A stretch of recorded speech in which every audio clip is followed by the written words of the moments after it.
Vous nous emmenez donc du Sahara à Melilla, dans cette fameuse enclave. Laetitia Tura a filmé la disparition, entre guillemets, redonner aussi un visage, une humanité à ceux qui sont trop souvent déshumanisés dans les médias, dans les journaux quotidiens. C'est un peu ce que vous avez voulu faire avec Hélène Cruzilla? Oui. La disparition, on n'en avait absolument pas conscience quand on a commencé à travailler sur ce film en 2007-2008, donc ça fait déjà quelques années.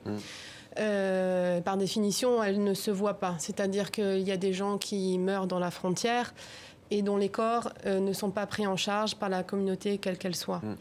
Ce qui pose plein de questions à toutes les sociétés de part et d'autre de la Méditerranée en termes de deuil et de ce que ça va produire pour les générations suivantes. Tous ces corps qui sont là en suspens.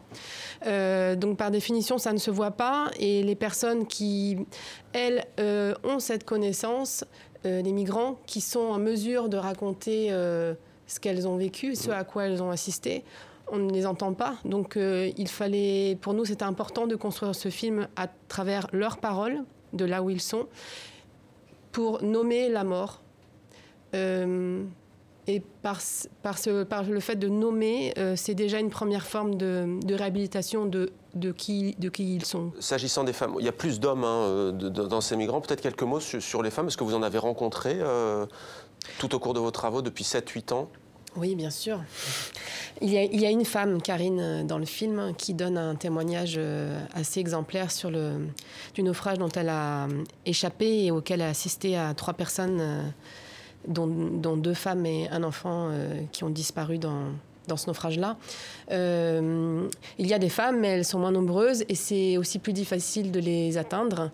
Nous, dans notre projet de film, quand ça a été clair, notre objectif était de recueillir des récits sur toute personne qui pouvait avoir rencontré la mort dans son parcours et qui voulait en témoigner. Donc à partir de là, on n'a pas fait forcément un tri, une répartition entre hommes et femmes. L'objectif premier, c'était la nature des récits. Ils ont pris le cadre denté, ils ont accroché sur eux comme ça là. À un niveau, ça ne va pas tomber, même si le vent vient.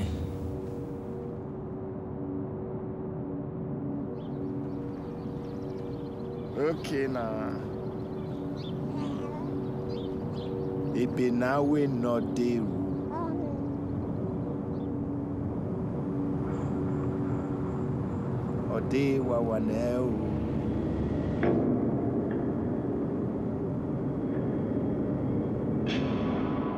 La valla de por sí sola no para nadie.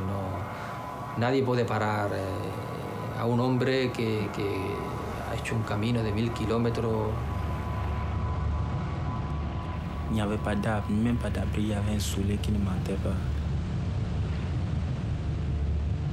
C'est comme ça qu'on s'arrête. On décide que là, on attend la mort.